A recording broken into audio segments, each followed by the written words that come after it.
Hello, everyone. This is Philosophy of the People with Ben Burgis and Stefan Brertram. And this week we're talking about libertarians after another particularly vile tweet by a libertarian on Twitter. I was thinking about libertarians this week for obvious reasons, for exactly the reason you would imagine. And I was thinking that what libertarianism seems to kind of be based on is like an intense reification of certain parts of capitalist society, Hmm. such as money, such as property, such as consent, and the law, very importantly. But reifying these things so hard that you convince yourself that actually the things that is concretely their basis is not something that you require. So they kind of reify things like the law and Uh, money so much that they're like, well, the law and money will just exist even if we don't have a Federal Reserve, even if we don't have a law system in the sense that we have now. Like we can have capitalism without a capitalist state because we've intensely reified these things so much that we think they're more real. They're like just they're concrete. They're more real than me and you are, you know. yeah, I mean, it is interesting. There's a certain kind of libertarian, like the Ayn Rand libertarians, and I understand they don't like the L word, but I don't really care. That who throw around this phrase sometimes about how they want a just like there's a separation of church and state, right? They want like a complete separation of the state from the economy, and I always wonder how serious they could possibly be about it, like what that actually means. Because Yeah, I mean, how is that not just anarchism? yeah, well, because if you actually have you actually completely separate the state from the economy, then it's like, well, okay, so I know you don't mean that the state's not in the business of enforcing contracts and property boundaries anymore, because that's like the only thing you do want it to do, and so that already seems like the state is very very heavily involved in the economy. It's decided who has what, who has the right to which resources, um, but then it's like, okay, so does it not, like, the state not you know print money? That seems like a pretty extreme instance of state involvement in the economy, and man, good luck having a flourishing economy without that. Obviously, You know people that. will just print different money, and people will go with the coolest money, and the market will sort it out. Yeah. Well. I Uh think huh. that is interesting. That I think also kind of this it's just I find libertarians really interesting because there's Yeah. simultaneously this thing where the subject is degraded, but Uh-huh. also the subject is very much focused on because for something like that, like when they talk about like the invisible hand of the market and stuff like this, it seems almost to disconnect itself from real capitalism and become just like the things that people like will become the things which are most common because people will like the things that they like. Yeah. I mean, it just. I mean, it really is funny. I I saw the other day.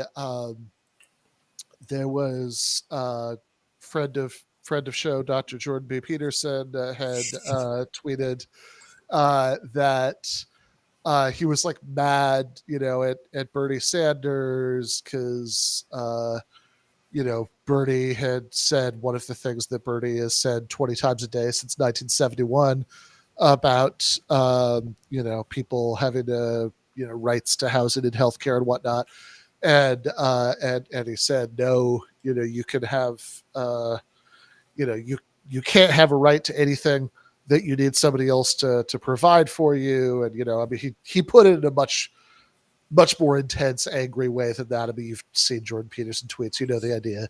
Um, and a lot of people made sort of obvious points about how property rights uh, don't just sort of emerge without somebody having to provide for them.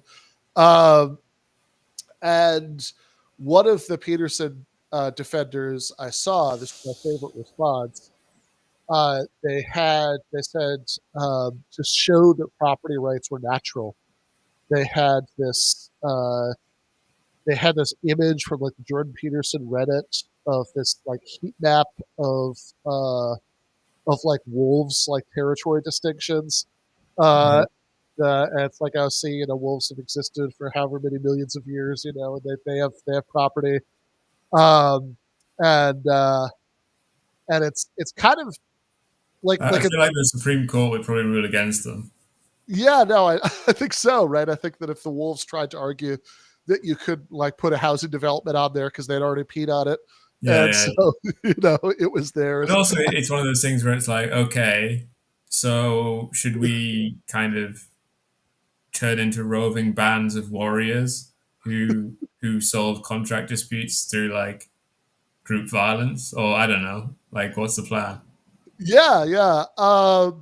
What it's also funny because it's like, well, I don't know. I mean, I guess you could call that property rights, or just like or just a sort of proto version of national borders, maybe. That's if you're going to read this as like, I mean, what if the human. it's also kind of the essential libertarian thing where capitalism has always existed everywhere forever, but also it's never existed anywhere. Yeah. Yeah, exactly. Yeah, that when you have a problem with it, that's because capitalism doesn't really exist, but also capitalism just like pops up in nature constantly. It is inescapable. Um, and yeah, they're asked to describe capitalism, and they'll start talking. It's like that. I mean, not that she's a libertarian, but that Sabine Hossenfelder thing where she just started going on in her capitalism video about how it's like more efficient to use money than to use barter, to distribute goods. And it's like, okay, well, money has existed uh, since that's like Yeah, I mean, there's those hyper centralized kind of Bronze Age states I was talking about last week. yeah, yeah, They had yeah. money. Yeah, I mean, this is like I know one of the David Graeber books who talks about how it seems like the or like the first known instances of money were like, what was that, like the Phoenician like temple bureaucracy to help sort of keep everything straight. Um, so it's like, yeah, like, yeah, I mean, they had money in ancient Babylon. Did they have capitalism? It doesn't seem like it. That seems like a very counterintuitive way of using the word capitalism. But although going back to the Ayn Rand point, like certainly a necessary condition for a flourishing capitalist economy is that you do have some sort of monetary system in place, which is also another one of those double standards, like how capitalism has never existed anywhere but always existed everywhere. That they'll sort of simultaneously claim all of the prosperity that's been created by actually existing capitalism as vindicated, the sort of free market purism. But at the same time, with regard to the various inequalities, stupidities, and brutalities of actually existing capitalism, they'll say, no, no, no, no, that's like this like statist, like corporate, thing that like has, Crony capitalism. yeah. It's like, well, okay, but if you're going to say that, you really can't. Crony capitalism goes to the moon. So fuck you, libertarians. Crony capitalism works. Yeah, crony Stop being a capitalism. utopian. Live in the real world. Read some basic economics. Yeah, exactly. Like crony capitalism is what's actually created all of that prosperity that you like. And it's like very, very far from obvious that if you actually did a serious divorce, like you actually like strip down the state to a point that some libertarians would accept, not anarcho-capitalists, of course, but like the more standard libertarians would accept, that like all it did was prevent force and fraud and enforce contracts. Um, okay, so no printed money, which is certainly something that's existed, and like some kind of state minted coins or whatever. It's like it's certainly something that every functioning economy, capitalist or otherwise, that has ever existed has had. Um, no chartering limited liability corporations, which seems to be like a pretty big part of how economic growth works under capitalism. That you're not on the hook for everything, and your large scale business ventures. No Federal Reserve, pumping, like priming the pump, none of that stuff. It's like, well, okay, but we have no reason whatsoever. Like, we have no real world evidence whatsoever that the economy that you're describing would function at all, right? Like all we, I mean, sure, it sounds great in theory, but but that's just your utopian theory in your head. That has nothing to do with the economic history of the real world. So in the article, State development of technology. Anyway, I'll stop. But there are a lot of the capitalist state plays a very large role in all actually existing capitalism. Is the very unoriginal point here. wow, it turns out that Stefan and Ben are still Marxist. You can put another tally in the still Marxist from last week. But the article this week was where Ben explains why rape is bad. Yeah, yeah. No, For anyone if that you might were have curious, thought this that is maybe this is it the was, week you find out. it wasn't really what I expected. The article, because you kind of went through three common moral theories and gave like quite half the article is going through three moral theories and giving quite kind of like a basic argument for why under these systems rape is bad, because the tweeter was trying to imply that because there is some things that the state will do to you regardless of what you think about it, there's then no way to justify having any rule against the state forcing you to do anything. And obviously, when people think of being forced to do things, their minds inevitably and invariably go to sexual assault. Yeah. So the tweet that started all this was from this guy Jeremy Kaufman, who I was previously unfamiliar with, although people were reacting to him as if he's a well-established character. But he is a libertarian. He's some sort of businessman. I'm a little unclear about what the venture is, but it has something to do with blockchain. I don't care. And then he was also the libertarian candidate for Senate in Vermont Vermont. What am I saying? New Hampshire a couple of years ago. Yes, he was not running against Bernie Sanders for Senate in Vermont. He was running for Senate in New Hampshire a couple of years ago. And related to that, he's also a big exponent of something called the Free State Project, which is an effort to get libertarians from other places to move to New Hampshire so they can, they can turn it into libertarian paradise. There's a funny Chapo episode about that. They had a lot of problems with bears. Yes. Libertarian walks into a bear. I remember that. It's quite funny that kind of as soon as you get rid of the state, you kind of start having problems as if you're in the Neolithic. Yeah. Yeah. That the sort of, because really in sort of organized society as it largely exists in 2024, we've really, I'm not saying we've brought it down to zero, but we've really minimized bear attacks as a social problem.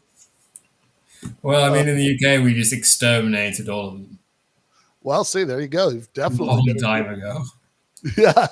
No, we still have some bears, but it is, the problem is largely pretty well managed. Yeah. So this is so yeah. I think that Chapo episode, I vaguely remember it. I think that was the title of the article or book that the guy they were interviewing had written. The libertarian walks into a bear.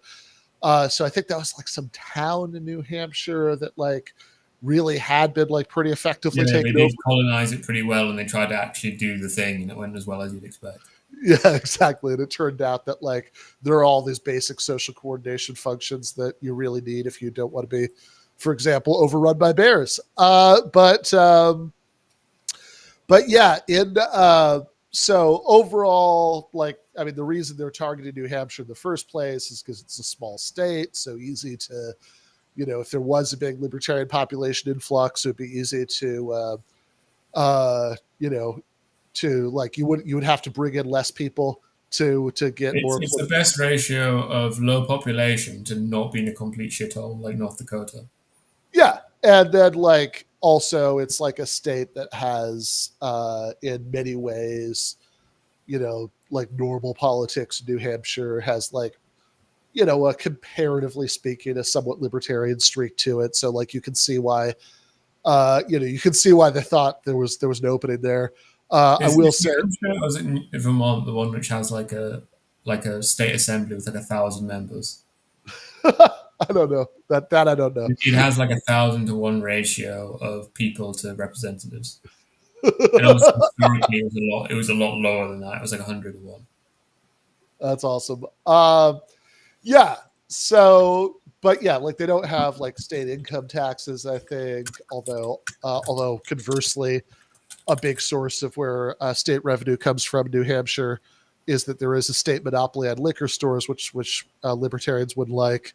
Um, but although I actually think that works out really well to, like, I think we can add running liquor stores to the list of things that the state is perfectly good at doing. I've like there are some that like people will like come from out of state because they're like huge liquor stores. I've been to one, seemed nice, but in any case, that So, the Vermont House of Representatives has 150 members. The New Hampshire one has 400. yeah, since there are 500 people who live in New Hampshire, that's quite a few. But boringly, the like 396 of them are just Democrats or Republicans because it's America. Yeah, because it's America. It's too. I mean, so I should say Jeremy Kauffman got like, I don't know. I don't remember. I give the figure in the article, but he did not get a massive percentage of the vote. It was like a pretty typical third party candidate, kind of like, it was like 3% or something. And so the whole free state thing, I guess, is still a work in progress. But in any case, that's Jeremy Kauffman. The tweet that I was responding to, he says, this is very charming. He says, a Libertarian Party candidate should campaign on the redistribution of Taylor Swift. There's no moral principle under which income redistribution is permissible, but sex redistribution is not. So what I was, endeavoring to do is like, well, hold on, let's take this doubtless much more seriously than it deserves to be taken. But it's a fun exercise. No moral principle under which rape is bad, but taxation is okay. It actually seems to me that under almost any moral principle, rape Yeah, I is mean bad. that's why I was like, well, I'm not sure this is really needed. Yeah. So, I gave a few examples. You think about like the sort of moral principles you're most likely to hear about in like an introductory level ethics class. And three of the ones that immediately come to mind: communism, utilitarianism, and Rawls' theory of justice. Under all of those, it's pretty straightforward to show that rape is bad, and taxation is just fine. Economic redistribution is fine. Um, but I do go through the steps of showing that in all three cases for anybody who's curious. Um, and uh, and then like really like the more accurate claim would be there's like exactly one moral principle under which these things have the same status, and that is this kind of fanatical deontological libertarianism a la Robert Nozick, where you say actually all rights are property rights. That's like the only kind of right there is, basically, or maybe no, basically about it. Maybe that is just literally the only kind of right there is. That we're going to just try to like explain everything in terms of property rights.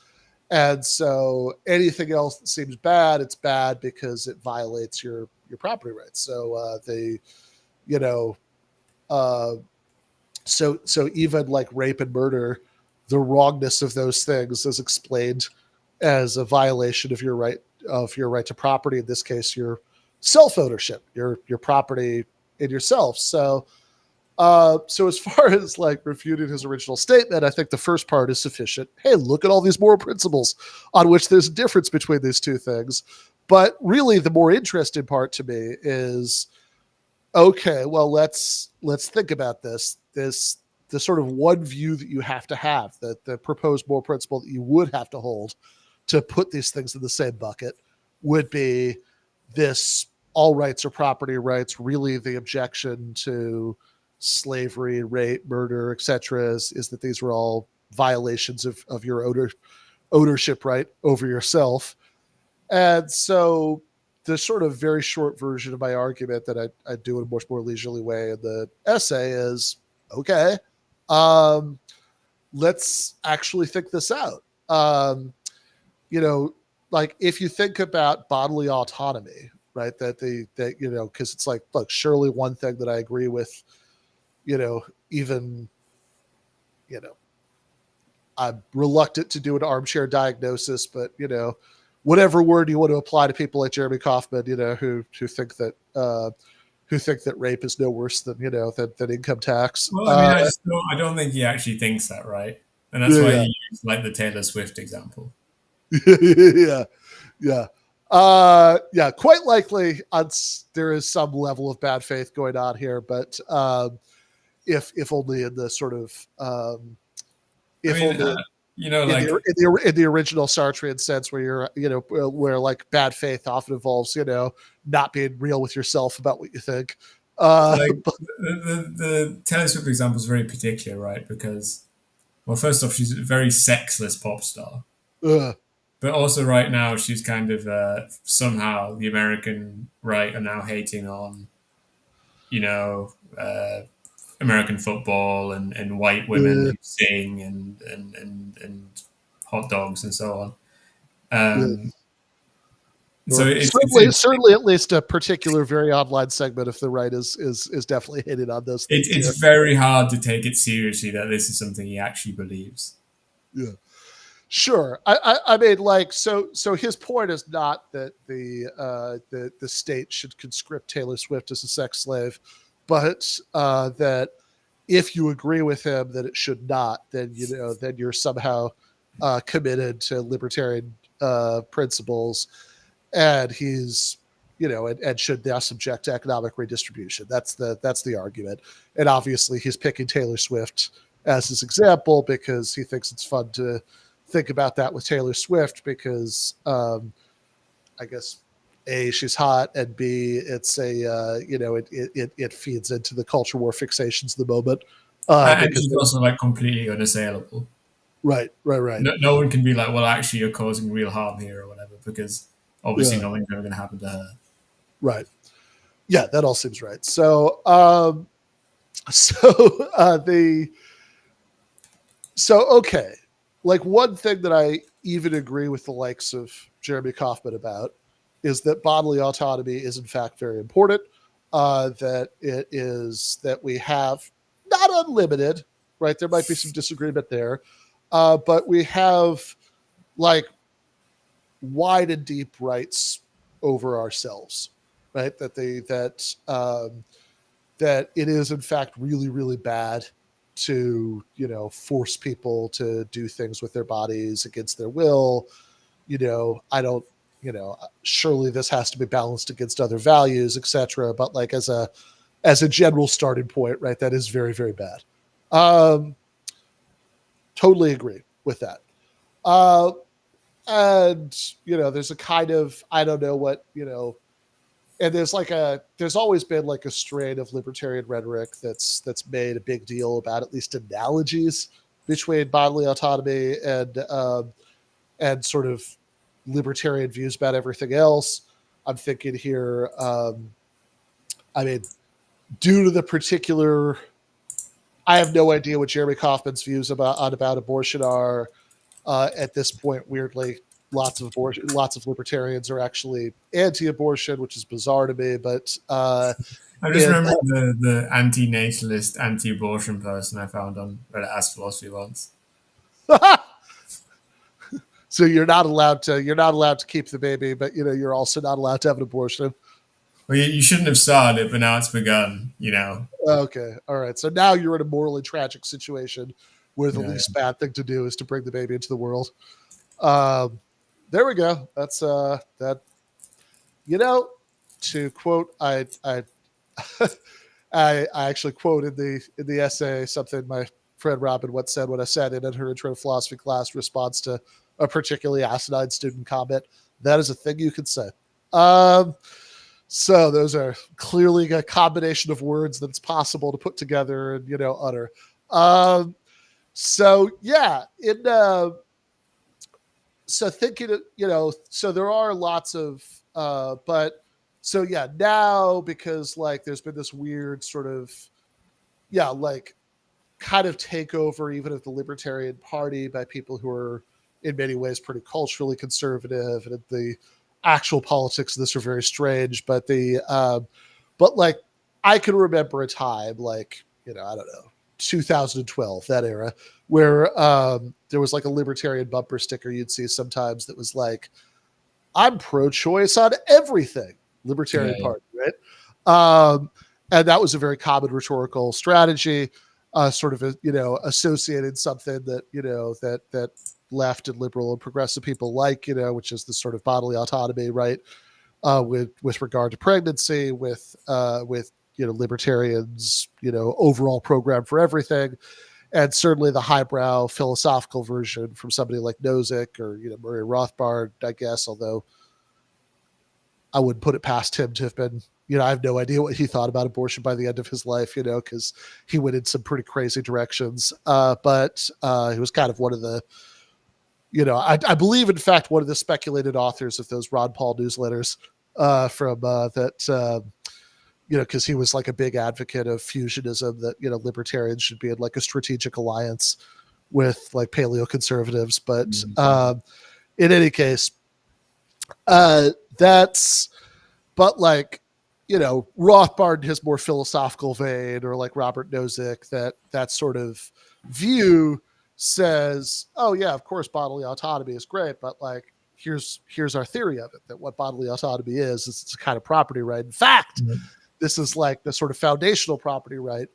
And you'll get some libertarians saying, I've certainly run into this over the years, of spending more time on these people than is really quite justifiable in terms of their percentage of the population, that they say, oh, well, bodily autonomy is like the sort of first premise from which everything, or self-ownership rather, right? Self-ownership, let's say, is the first premise from which everything else follows, which isn't really true.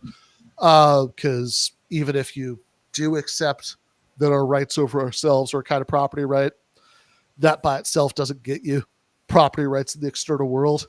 You still have to have some further theory of that, like John Locke's view that you acquire rights to external property by mixing your labor with it, or the Wolves theory, which is that you acquire property rights in the external world by peeing on it, right? Or whatever your preferred view on that is. That so and that's still, you can still accept self-ownership and get off the bus with whatever the theory of external property is. But what interests me for the purposes of this essay is like, okay, but should you accept self-ownership? Like, in other words, should moral intuitions about bodily autonomy actually lead us to accept self-ownership, this view that what best explains these intuitions is some sort of libertarian theory of property rights over oneself? And I think no, right? And I think there are probably a few different ways of getting to know, but the way I do here is to say, look, sure, so we have these moral intuitions about bodily autonomy, and if what you're essentially pushing is some sort of like argument that like the simplest explanation of these intuitions is that this is like a kind of property right, then let's take that for a test drive, right? I mean, if you think that if you think, oh, you shouldn't postulate two different kinds of rights, right? Right A and right B, you should just postulate one. Okay, well, let's see if they're actually the same right. And this is not the same way that it's like, look, if I say, if if you're trying to figure out who Batman is, and you're testing the theory that Bruce Wayne is Batman, you say, okay, well, is everything that's true of Bruce Wayne true of Batman? If we know that Bruce Wayne was in this location at this time, right? Was Batman seen somewhere else at that time, right? If so, Bruce Wayne's probably not Batman. Similarly here, let's see if what the things that seem to be true of bodily autonomy are true of self-ownership and vice versa. And I think no, right? Like, so and I think there are probably a few things that could be pointed to in this direction. Which will illuminate via microwaves. Yeah. So the example. So I think you made an interesting point when we were like teasing this at the end of last week. I want to get into, but yeah, the example I gave in the essay is if you compare property rights, like I own a microwave, to bodily autonomy rights, right? I have some sort of right over, my body, my labor, all that stuff. Well, let's see if these two kinds of rights have the same features. And so I said, look, what if what exactly property amounts to is a tricky question in itself. Even some libertarians like Jason Brennan will admit that there's a sort of complicated bundle of rights that we're really talking about. We talk about, property, but certainly one thing that seems to be pretty core to the idea of property is that to have a property right over something is to say that you could sell it. I mean, maybe you could renounce that in a contract or something, but like short of that, this seems to be pretty core to anything that we would call a property right. That property is the kind of thing you buy and sell, right? Or at least can buy and sell. You might choose not to. That's fine. It's your property. It's up to you. But at least it's the kind of thing that can be bought and sold. So if I own a microwave, I can, if I find a willing buyer, right, I can sell the microwave. And whereas when we think about this sort of moral intuitions about bodily autonomy, I can't sell myself into slavery. In fact, one of the, those intuitions about bodily autonomy seem to militate against allowing slavery, even of that form, right? That people in desperate circumstances could sell themselves into it. That's like, no, we think that would be bad precisely because once sold into slavery, I wouldn't have those rights over my body, and we think people should have those all the time, no matter what. But wait a second, this is a huge disanalogy. I mean, if and people, libertarians have these strategies for getting around this. Like I've seen, like Roderick Long, I think, is a libertarian who wrote an essay about this, where he says, well, the difference is that I'm alienable from external property, but I'm not alienable for myself. So that seems like an equivocation to me. What do we mean by alienable, right? Like, because, there are two, like, stick with the microwave. Imagine that, imagine that I, had a housemate, and, I sort of parenthetically say in the essay, thank you very much for paid subscribers for keeping this example hypothetical. But, imagine that I had a housemate and I decided, I'm going to like sell my microwave to him. And we could even agree at the time of the sale. It's like, look, I mean, we live in the same apartment. I obviously could continue to use this, but I'm that if I'm, I have access to it. It's not alienated from me in that sense, that I no longer have access to it. But obviously it's your property now. So, because I'm selling it to you. So I can't use it without your permission, just like I can't use any of your other things without your permission, even if I did this, right? So it's like, look, in that scenario where I have I've sold the microwave to the housemate, but either he continues to keep it in the kitchen or even he keeps it in his room, but he doesn't like lock his door, right? Like to his bedroom, right? I could come in and use the microwave while he's gone. But we understand that I'm not supposed to, right? That's like, well, that seems to be pretty closely analogous to I sell myself into slavery and then I try to run away, right? Then it's like I am exploiting the fact that I have continued access to this, even though I no longer have a property right to it. So it seems like the sense in which I am or am not alienated seems to be very similar. And if you say, well, it's a property right, but it's a special kind of property right that's unlike other kinds of properties, this seems to me like pretty ad hoc, right? Like it seems like, no, the simpler explanation here is that these are just two different kinds of rights. And in fact, look, if we just to really spell out the point, if we imagine that the state passed a law saying that people aren't allowed to sell their microwave ovens once they've acquired them because then they wouldn't be able to use them to heat up their leftovers whenever they felt like it anymore. So it's like their right to heat up their leftovers is so important that they're not allowed to sell these. I think we would correctly understand that not as a protection of my property right over my microwave, but a severe violation of it, right? It's mine. I Yeah, I should be mean, able to sell it if I once you want. get into that, you just seem to be getting into the normal kind of contestation in liberal society between different forms of rights, Yeah. where you start to invoke, well, actually, you can't murder me because that would violate my property rights, or whatever. And it just seems such a worse explanation than it's being like, well, actually, what you're saying is you think you have a right to life, Yeah, exactly, right? which just stands by itself. Which is a very different thing, right? And we can make the same point with the right to life. That if I have that that's like, look, why if is my right over my body, uh, like is my right to life best understood as a property right? It's like, well, look, what if what if I what if I make a contract with Hannibal Lecter that he transfers some money to my loved one's bank account and then he can eat me, right?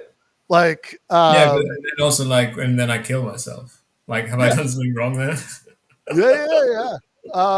yeah. No, well, totally, right. Which is, and like, I think those examples about killing yourself, etc., are part of why I would say, like, I don't even think bodily autonomy is like a unlimited, right? Right. Like, I think it's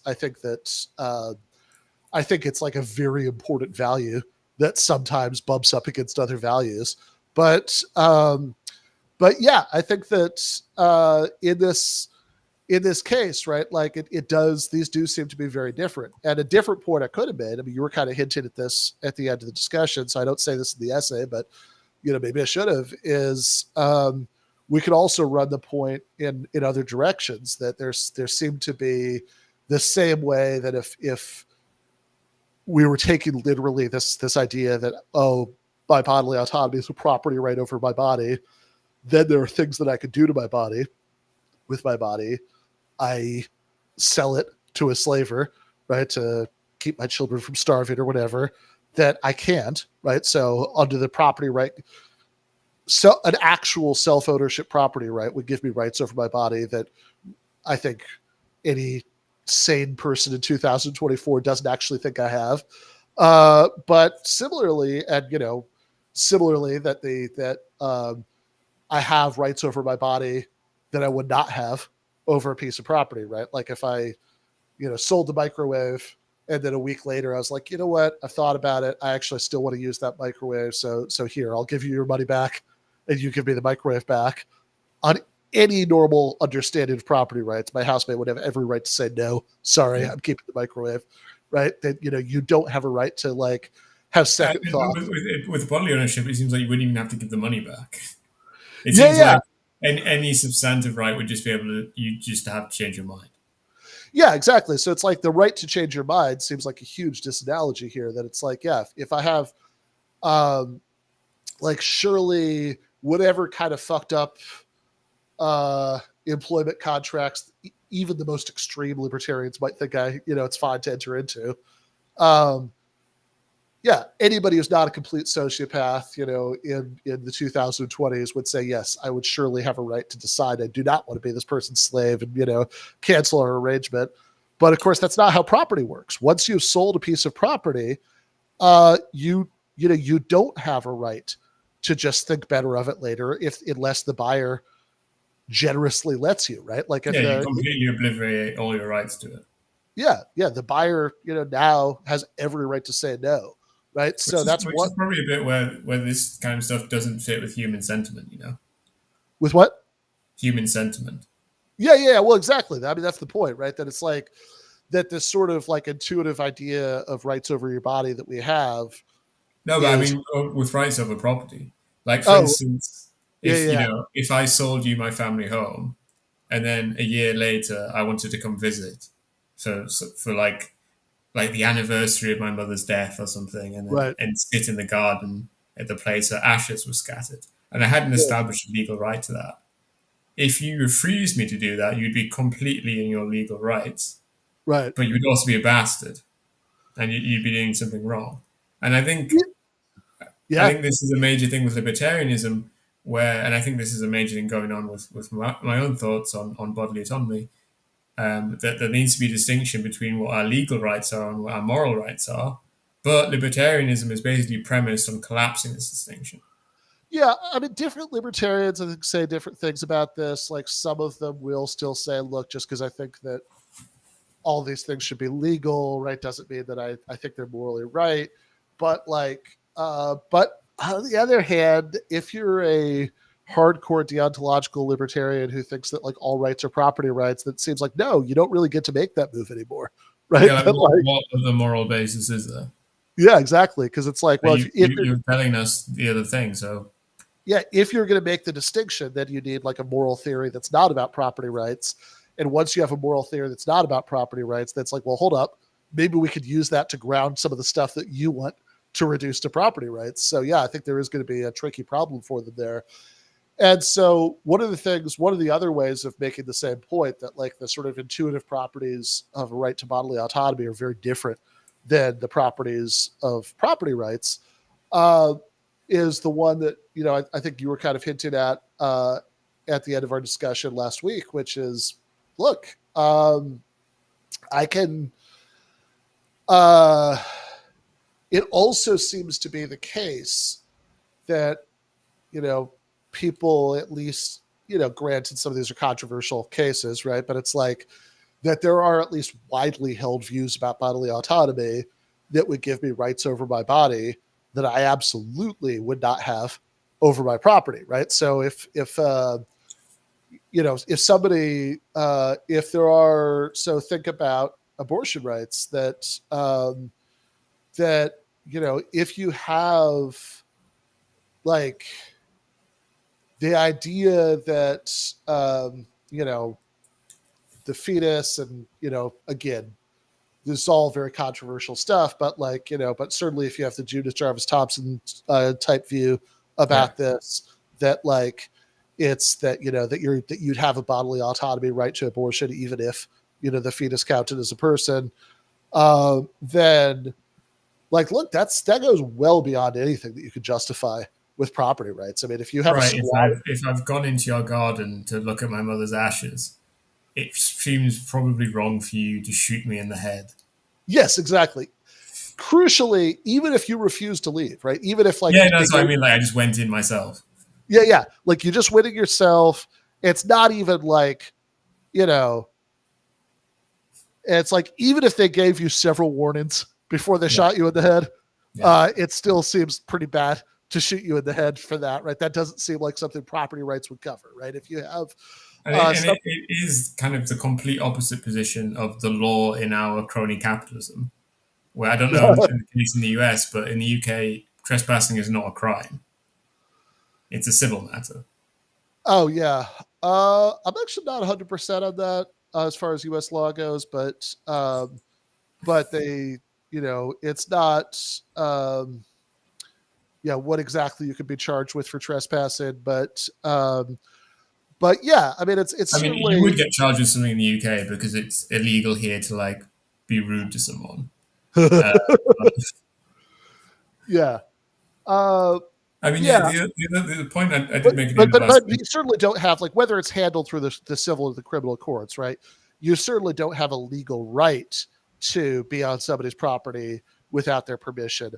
But violating that right doesn't mean that you've sacrificed your right to life, even in the United States, right? Yeah. Like that's like, you're not allowed to just shoot squatters. And my God, I mean, that's even like somebody who's like made a guess that's a, yeah, Zizek voicing them. My God, say my like that's even somebody who is making a conscious decision to violate your property rights.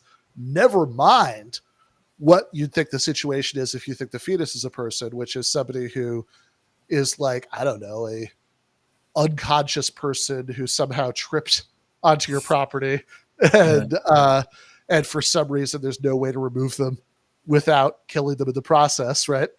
That person, like if there's anybody you're not allowed to kill, right? That person I just described would be somebody that you're not allowed to kill, right? So if you think, right, and again, I understand it's a controversial case, but like if you do have these Judith Jarvis Thompson views about abortion, right, then it doesn't really seem like self ownership can ground that, right? I mean, it seems like the kinds of rights that we tend to think that we have over our body go way beyond that any rights that it would be sane to say that somebody has over legitimate external property.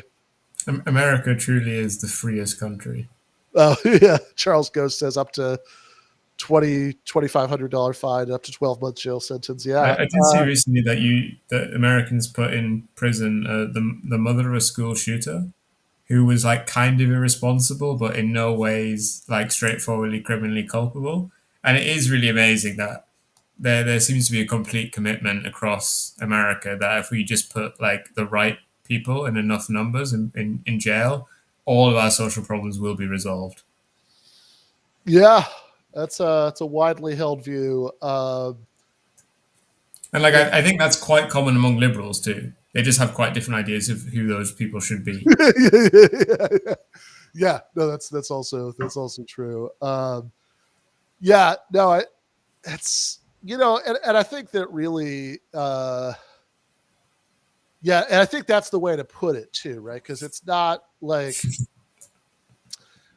because like almost nobody actually thinks that nobody anywhere um, should be in jail. They're like 20 moral saints who like actually believe that and have internalized it and act on it, right? But it's like everybody else kind of thinks that some people should be in jail.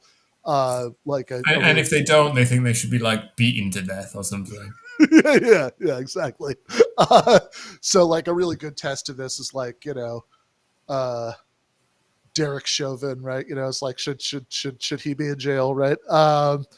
But but yeah, but it goes beyond that, right? It's like I think that's like pretty universal, but I think our national disease is like, you think no, it's not just that some people should be in jail. It's that like if enough of the right people were in jail, that would like actually solve like some sort of huge social problems. Um, despite despite the fact that like there's That this jail is probably America's number one social problem. I don't know if it's number one, but it's It's certainly it's probably certainly yeah, on probably like poverty, I guess. But poverty's a bit generic, isn't it? Like, what is the poverty anyway? yeah, no, it's I mean yeah. So poverty is. I actually looked this up because I have an article that I don't think is out yet. I'm going to check while we're talking. No, it's not out yet, but it's coming out soon. I hope in the Daily Beast about a U.S. senator who said maybe the dumbest thing I've ever seen a senator say. I mean, I know there's competition. I know competition is fierce, right? There's the I mean, there's US senator which says the stuff about like it's snowing but global warming like every month. yeah, yeah, exactly. That wouldn't even like be in contention, right? Like a statement like that, right? Like that's not that's there that's just like that's like saying that like you're going to win a marathon because you can jog around the block. Uh, So I think that yeah, controversial pick, right? Lots of competition, but I think a serious contender from this last week is a Republican senator who was justifying his vote for the bill to fund Ukraine and Israel, and in the course of explaining why it was so important to beat Russia, he referred to Putin as, and I quote, the modern Marx. Based. So He's just like Marx, is he's read like quite a lot of books. yeah, I mean, I guess maybe that's the analogy. They've both read a suspicious number of books. Yeah, Putin does strike me as somebody who probably is a reader. I mean, like, especially because I think he's I still mean, kind of this is someone's speculation on Twitter for why he invaded Ukraine. Is that he spent all of lockdown isolated because he's super yeah, isolated. because he's in that like James Bond villain COVID bunker. Yeah, he's like one of the top, along with who's that guy that the rapper who did the rap with Ben Shapiro, Tom McDonald. Tom McDonald and Putin, like the top two right winger anti-vax but pro-masker guys in the world. Yeah, Like they're so scared of COVID. But yeah, he just I, spent the whole time in isolation during COVID and just read a lot of books and was like, damn, fucking Ukraine's fake, man. yeah. I mean, it was.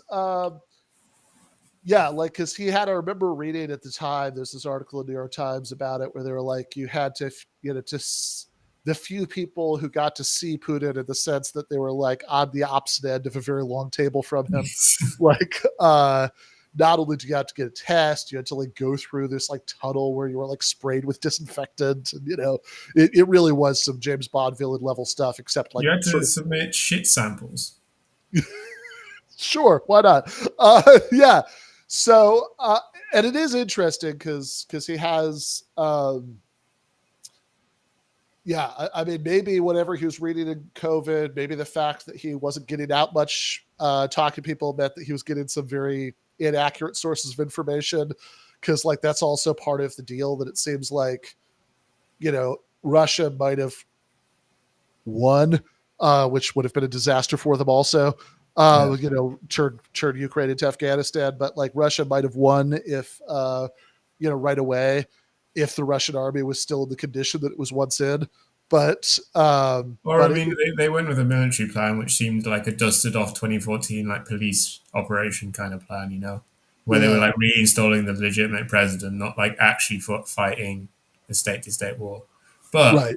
But yeah. So in any case, the reason I was bringing all this up is because in the course of researching for this little article about why this is such an impressively stupid thing to say, I was looking at like where contemporary Russia stands in levels of wealth inequality, and it's much worse than most developed countries. yeah, they have a 1% owns like 57% of the economy, Yeah. So almost double kind of the European average. yeah. So yeah, they're so yeah, they're in like they're in the like top bracket with us.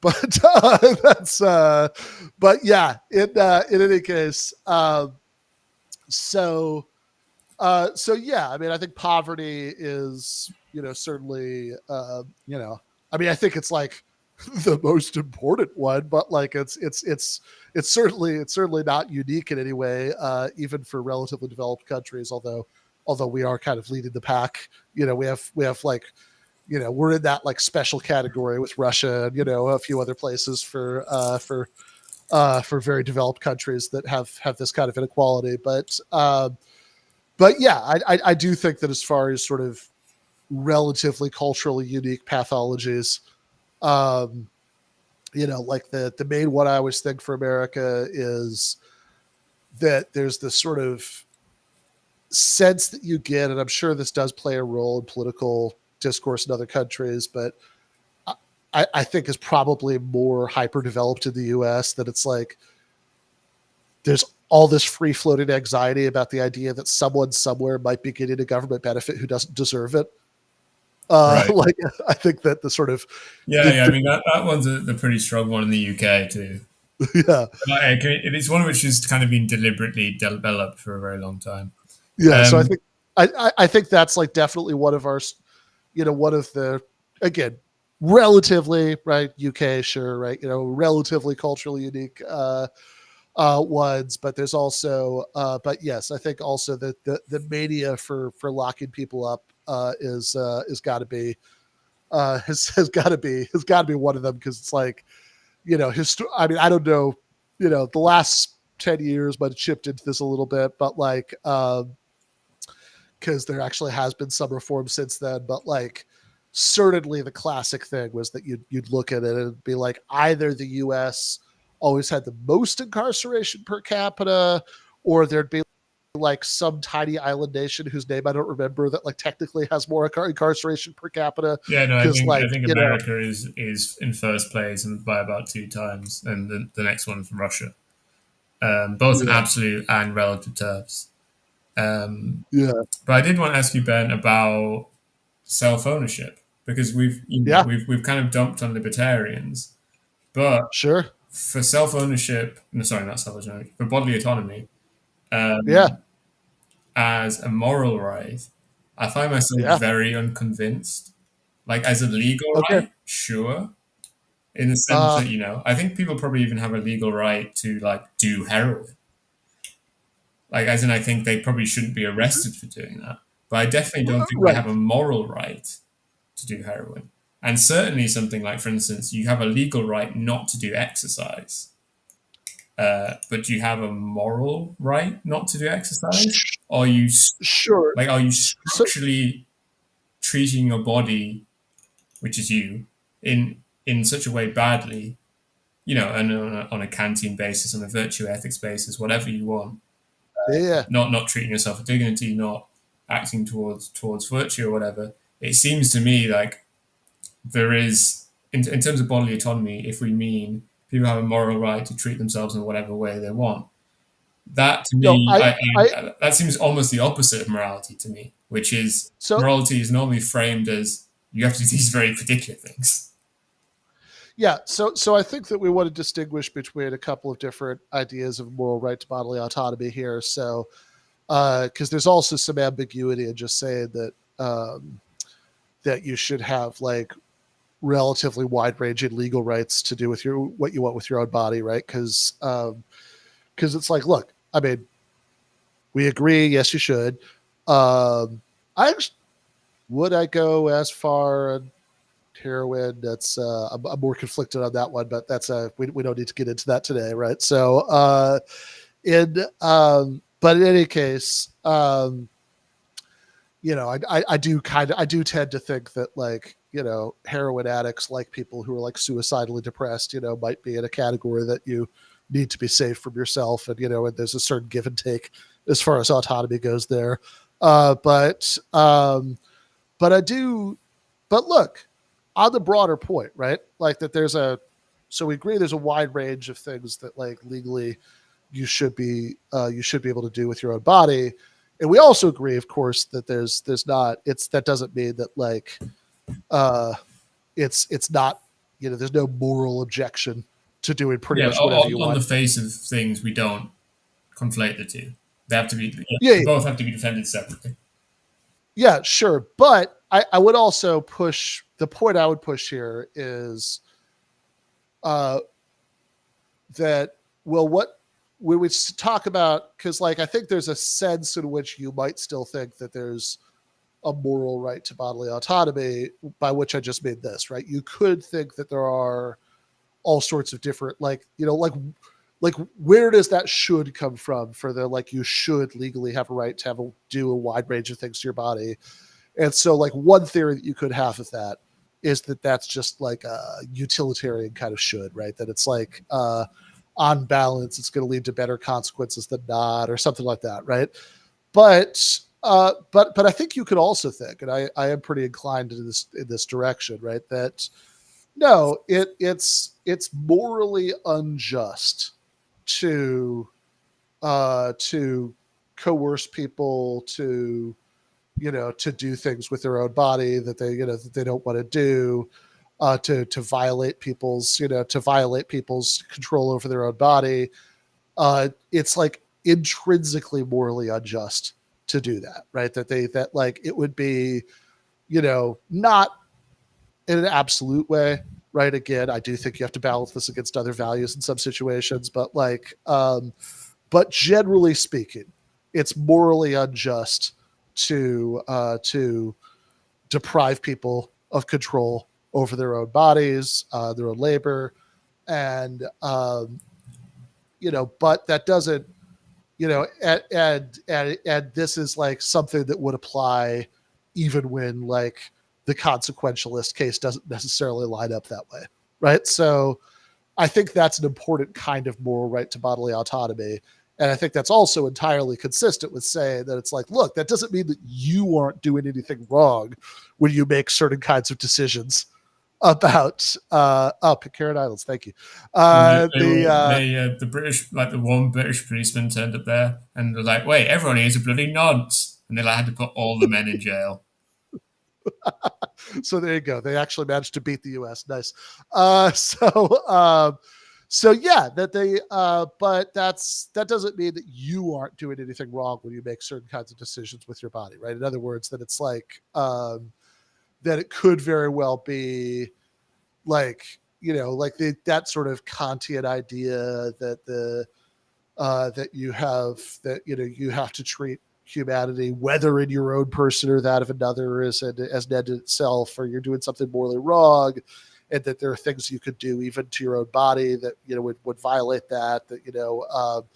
I think that's like, yeah, that could be right, sure, right. That's not like, but the point is that it's like a serious injustice has been done to you, all else being equal, when coercion is used in that sphere of like what goes on in your body. Yeah, I mean, I guess that maybe there's two different kinds of rights going on, which is kind of the rights we have in relation to in relation to others, where we Yeah. can unduly kind of, without good reason, interfere with someone else. But it feels like kind of, if we're talking about bodily autonomy, we think bodily autonomy is really important. When it kind of comes down to the brass tacks, is when we're talking about kind of ourselves. But I don't know, maybe that's not true. Maybe I'm kind of taking the libertarian idea, you know. Actually, maybe I'm making the error that I'm critical of, where we kind of take the body as is alienated from the self there. Yeah, maybe. I don't know. I mean, again, I think that you could say, I think that it's, I think it's fine to say that there might be things there. I mean, surely there are things, surely there are lots of things, right, that about which both of the following would be correct moral statements. That I am doing something morally criticizable if I do X, but also you are doing something extremely morally criticizable if you use coercion to stop me from doing X, right? Like that's not actually that uncommon, a combination of things, right? It's like, just to pick obvious examples, like it's morally wrong to cheat on your girlfriend, but it would be very seriously morally problematic to use physical force to prevent somebody from having consensual sex, just because it would be morally wrong for them to do so because they're like cheated on their girlfriend. Maybe I just have really weird morals, because my immediate thought there was like, uh,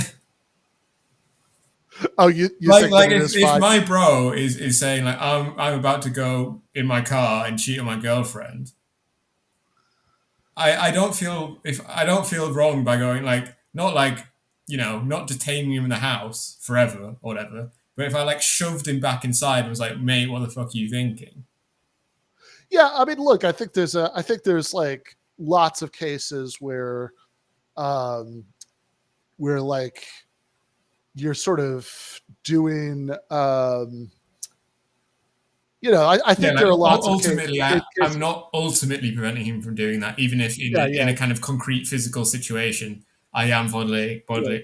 violating his bodily Yeah, autonomy. look, If he really I mean, insists on it, I'm going to let him do it. Yeah, Yeah, exactly. It's like they have a. It's like, look, I think there are lots of things where, like, my anti-coercion intuitions probably don't kick in at a shove, but they would kick in at, like, handcuffs.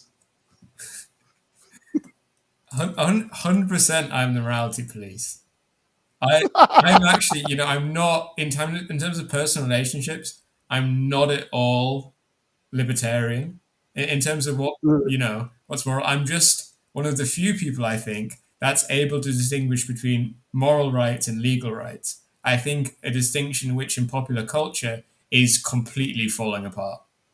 Yeah, right. And I think that very distinction takes us back to the right answer to your question, right? That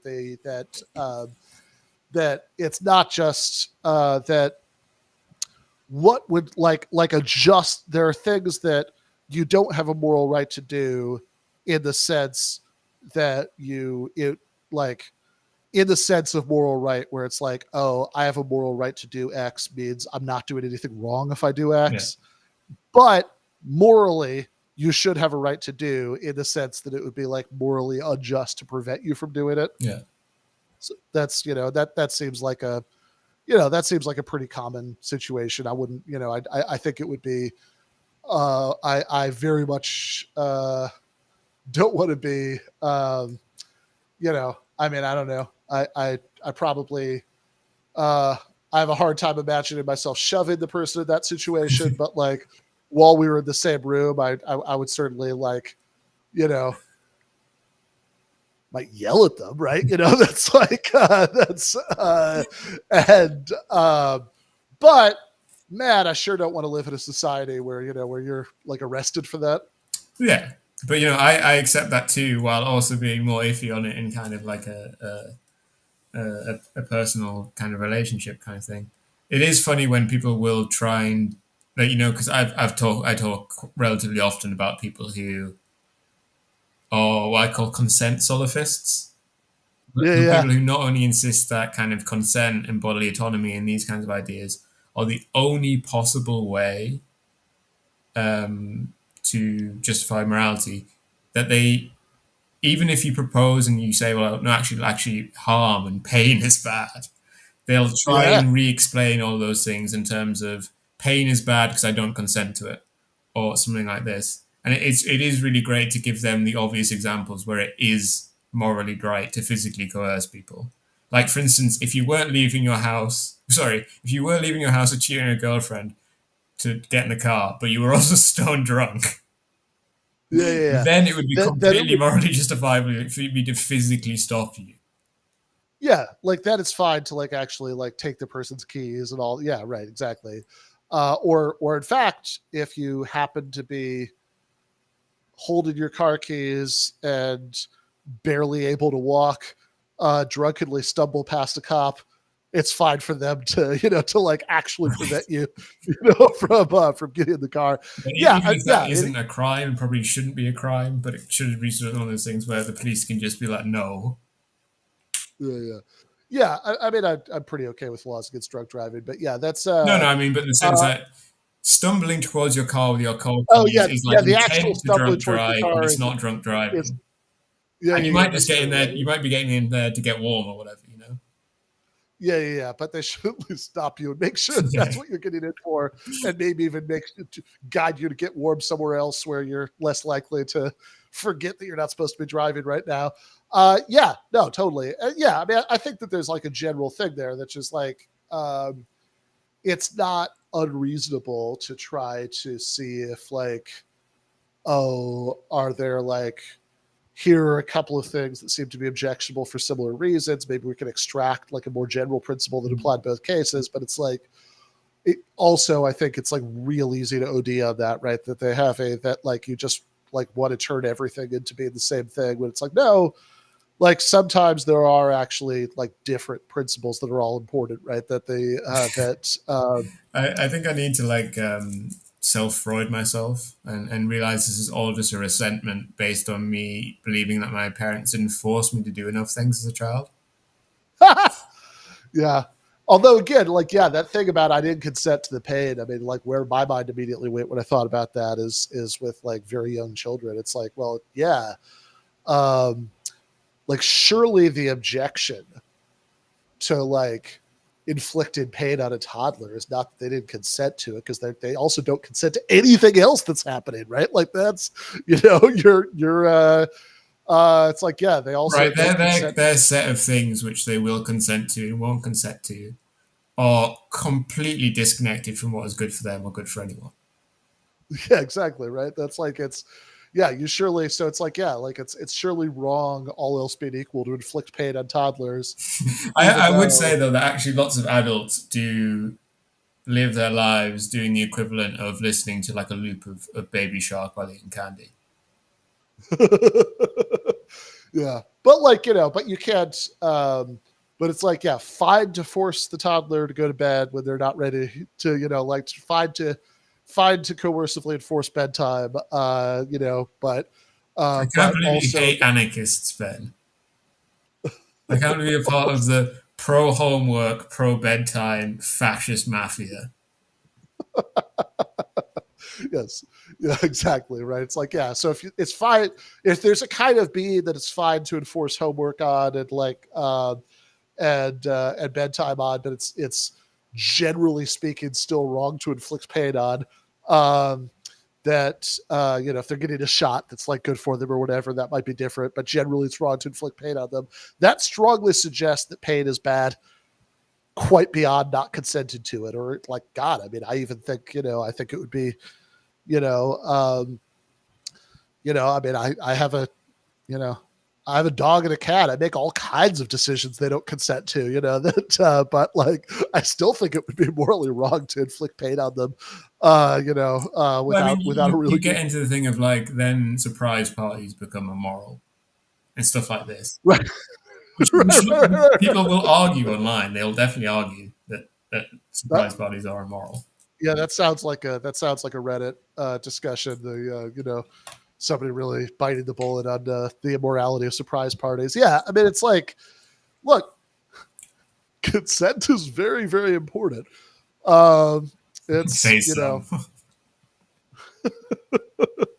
yeah. I mean, I think it's very important. Rape is bad, involuntary medical experiments are bad, etc. But it is, it turns out, not the only important thing. Wow. Wow.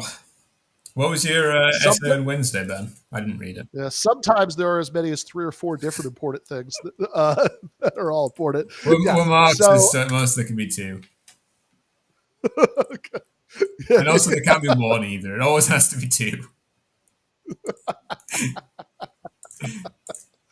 fair enough. Yeah. So yeah, so the thing that's actually, I'm running late, but should be coming up later today, is a is an essay. This is extremely silly, but I've been thinking about this for a while, on why Ayn Rand would have hated the movie Midsommar. So that's Great. yeah. That sounds fun. I mean, it could not be, but the balance of Uh, probabilities indicates that it will be. I'm cautiously optimistic that it will be fun. Can you give us a hint? Like, I can't connect anything there at all.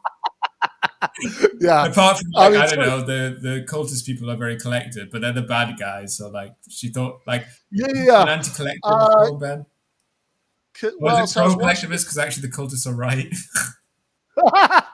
Well, that very question about whether the cultists are right, is interesting, right? Because I mean, clearly there's a sense in which no, they're bad.